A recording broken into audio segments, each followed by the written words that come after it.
Tonight on the South Today, motorists are filling up at petrol stations around the country ahead of fuel price increases. The rejuvenation of downtown Invercargill continues with a large new office tower set to open. And after almost 4 decades, one of Queenstown's most popular attractions is on the up and up.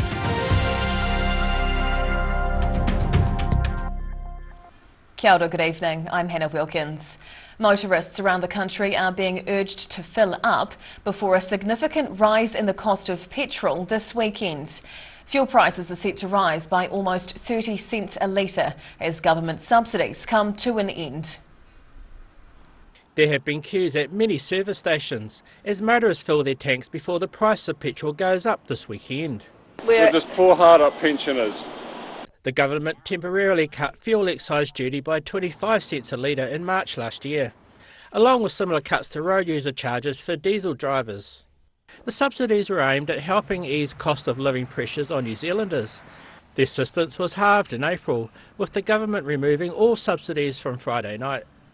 That'll see the price of petrol increase by around 29 cents per litre on Saturday morning, once GST and other markups are included. It's going to be just another cost really that we don't need right now. Definitely cutting back on a lot of things, yeah. The popular Gaspy Fuel app reports the current average price for a litre of 91 is $2.35, $2.55 for a litre of unleaded 95 and $2.68 for unleaded 98.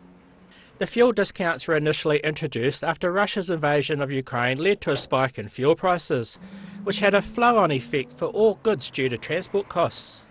But the Automobile Association says the upcoming pain at the pump won't be as severe as just over a year ago, when petrol prices were at an all-time high, passing $3 per litre for 91 octane.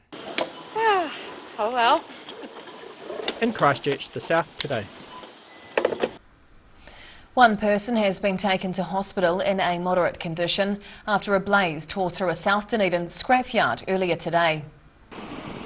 Fire crews responded to the incident on Wilkie Road after the alarm was raised around 2:40 on Thursday afternoon.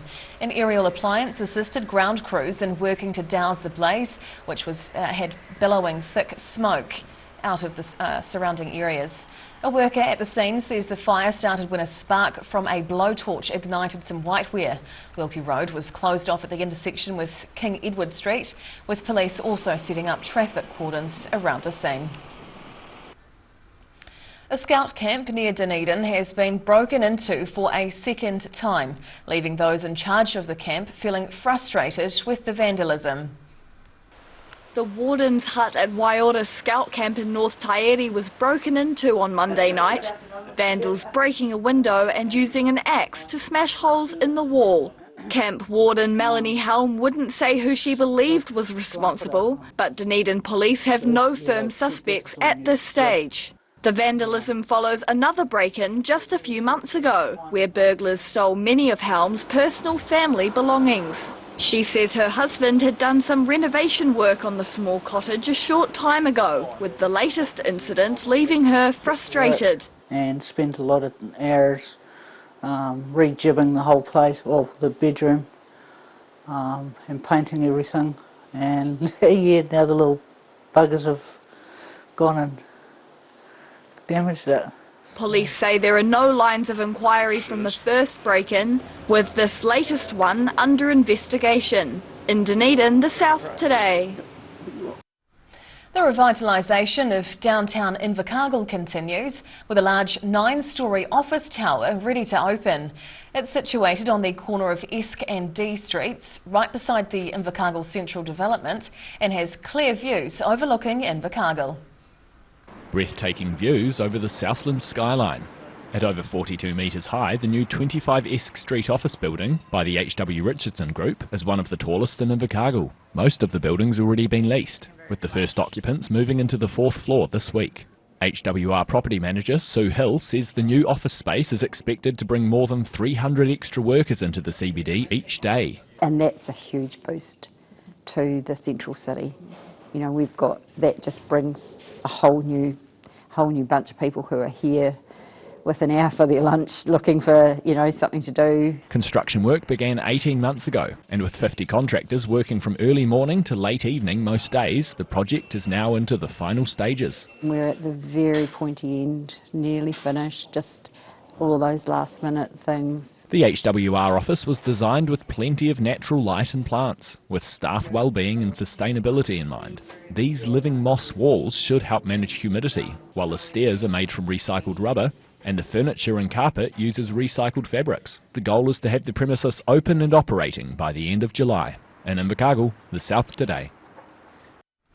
Changes to government subsidies for public bus fares has some people worried it may cause a digital divide, leaving several passengers paying more than they should do.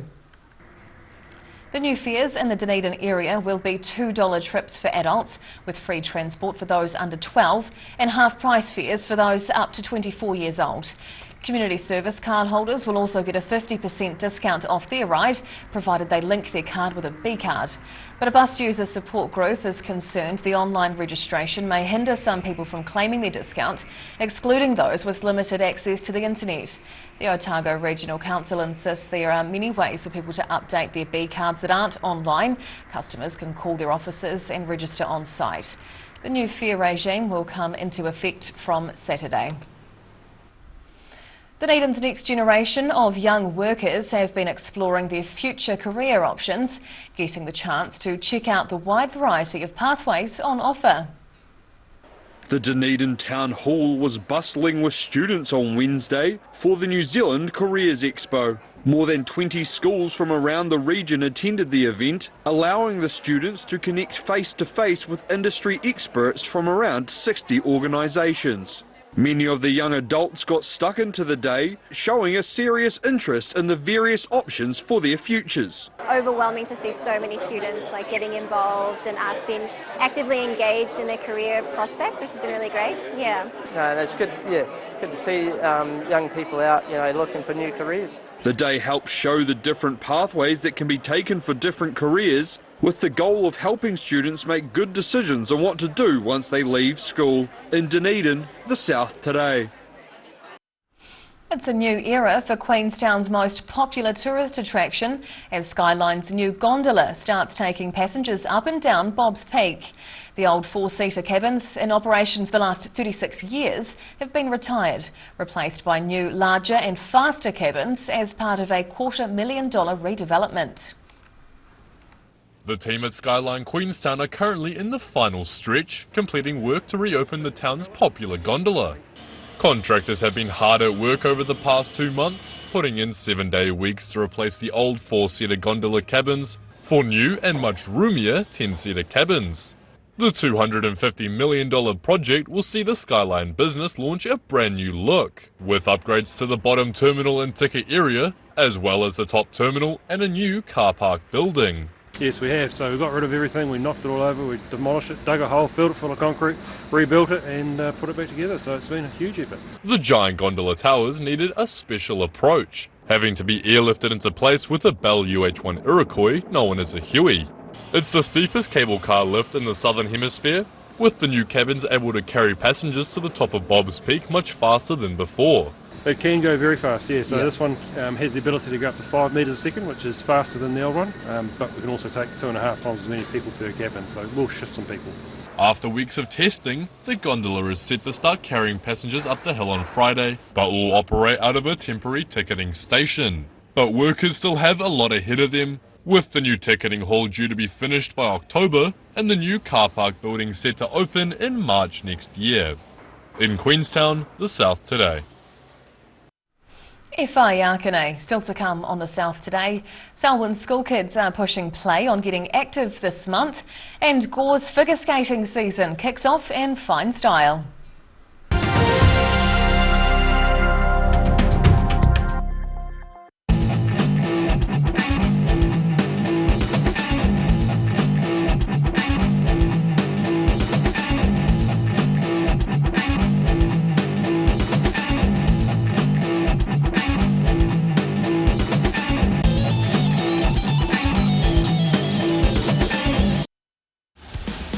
Aero, used by Australia's top bowlers with their unique Z-scoop grip that redefines the game. Machined with robotics for unparalleled accuracy, Aero, same line, every time.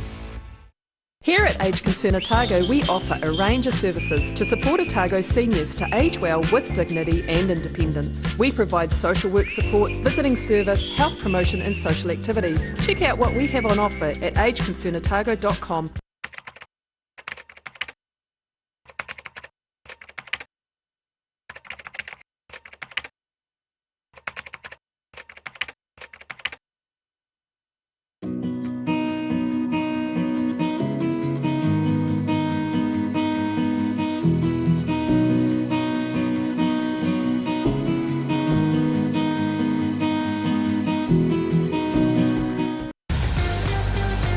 Drive away your way with 3 incredible offers on the Honda CR-V Adventure Ready range. Choose from 2.9% finance with zero deposit, third finance, or lease a new CR-V from just $136 per week. These offers are only available for a limited time, so be in quick. From Honda. If you're at risk of developing melanoma skin cancer, you owe it to yourself to have a mole map. Mole map is coming to your area. Phone today to make an appointment. It could save your life. My mate John's shortest sale is now a bit longer. He's extended it till Sunday. There's up to 50% off clearance items and you can pay it off over 24 months interest-free. My mate John.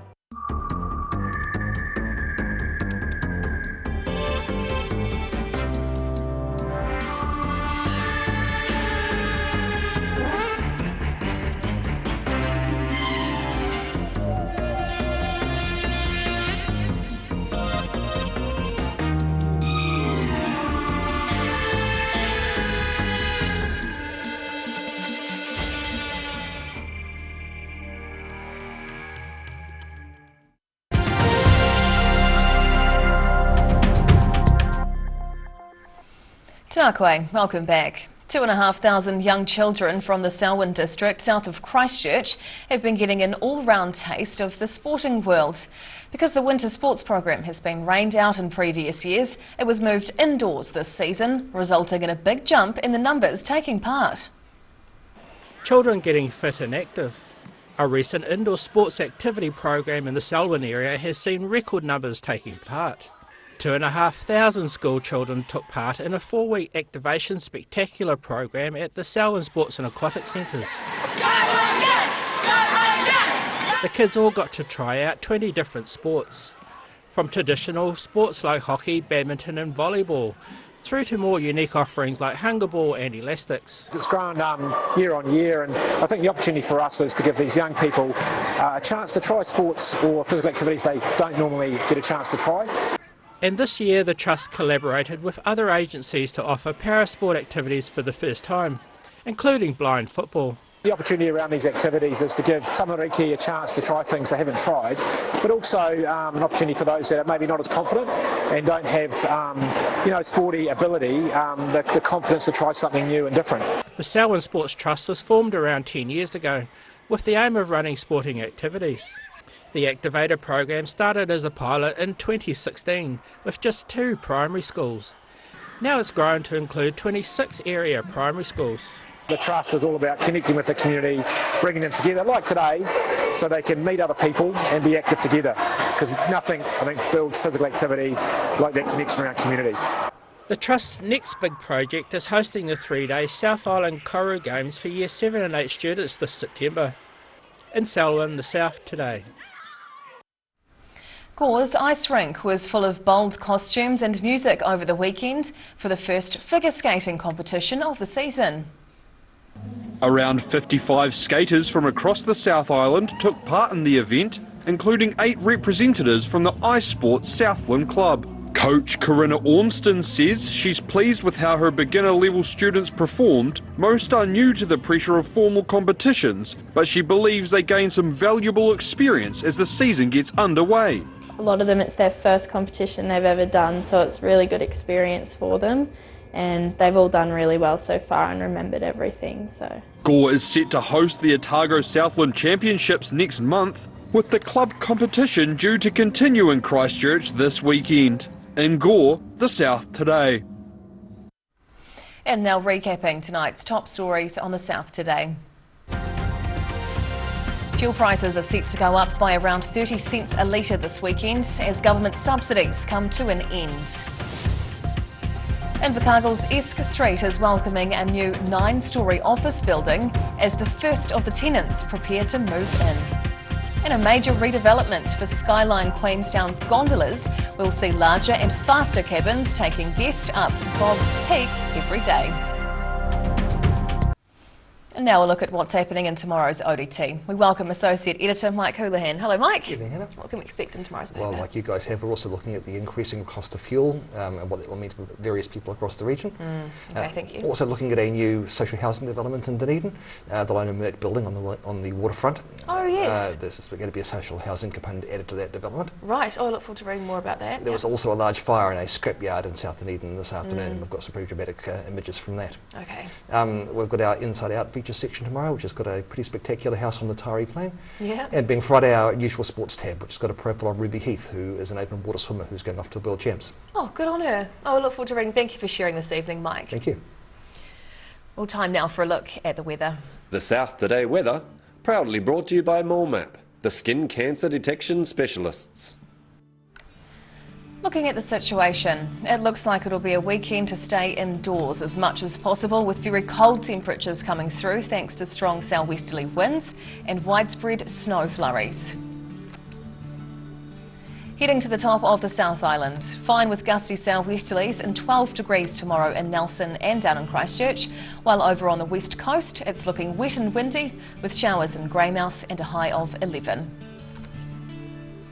Travelling to South Canterbury and North Otago, clear skies with southwesterlies about in Ashburton and Timaru with 12 degrees and 10 degrees respectively, while Iwamiru is fresh and overcast with a high of 9 degrees. Heading westwards to the Central Lakes, snow is on the way for Queenstown tomorrow with gusty southwesterlies and a high of just 4 degrees. To Wanaka, it's looking cloudy and windy with 5 degrees, while Alexandra gets a high of 6 with similar conditions.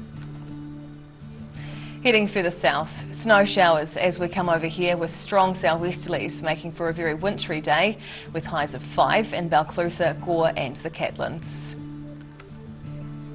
And across to Invercargill, showers tonight with a low of 5. Tomorrow's cloudy and cold with 6 degrees, bringing hail, sleet and snow flurries.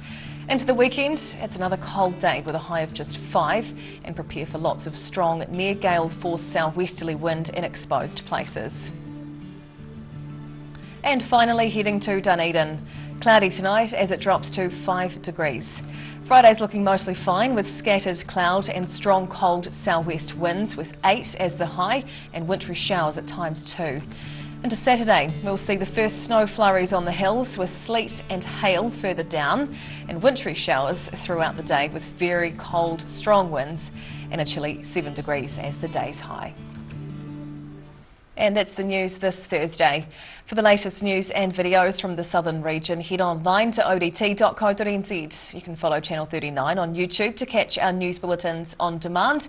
And we're also on Facebook. Just search for the South Today NZ to see our favourite stories from around the regions. We'll see you again tomorrow. Ka kite o pōpō.